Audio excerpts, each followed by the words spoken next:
Harriet here with my 66 Beetle balloon.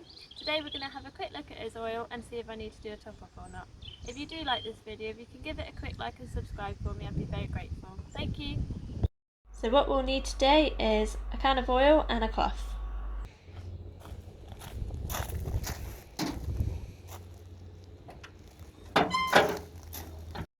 This is Baloo's engine. He's a 1200 and the dipstick is located here. Okay, so there's a couple of ridges on your dipstick that you want to be looking at to make sure that you've got the level correct on your car. So what you can do is grab yourself a rag or a bit of tissue, wipe off the oil that's on there, and then you can see it nice and clearly.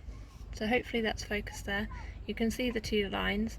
The ideal is your dipstick goes down into the car that way round, so you want your oil to hit this line bang on. That was the ideal. Anything between these two lines is still good though, so if your car's reading between those two lines, it might not need a top up straight away.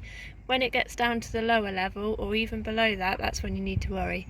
Hopefully by that point your oil light will have come on to give you an idea that your oil's low, but if not, this is something that you need to check for yourself anyway.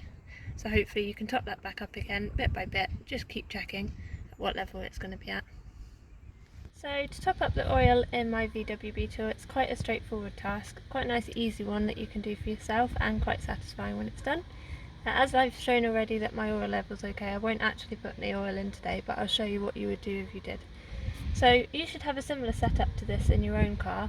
You may have a Jubilee clip holding your tube, which you might need to release to get that off. Mine just pops off luckily, so you can pop that off and pop it over here.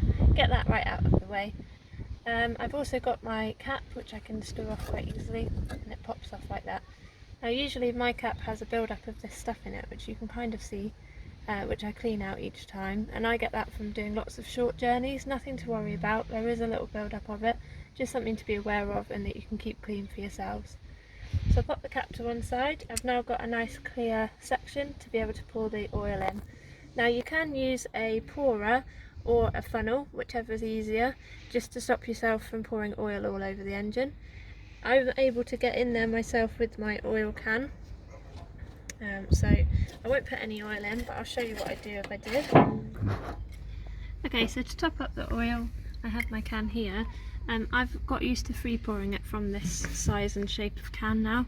It's a little bit tricky, but you can get a nice angle as long as you do it correctly. So you'd pour the oil like that, and then hopefully it should go straight into here and not spill too much. But don't worry too much if you do spill it, you can clean it up.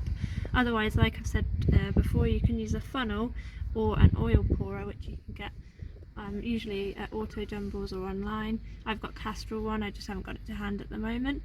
You can fill it up with your oil and pour it straight in here. So that's all there is to it. Thanks for watching.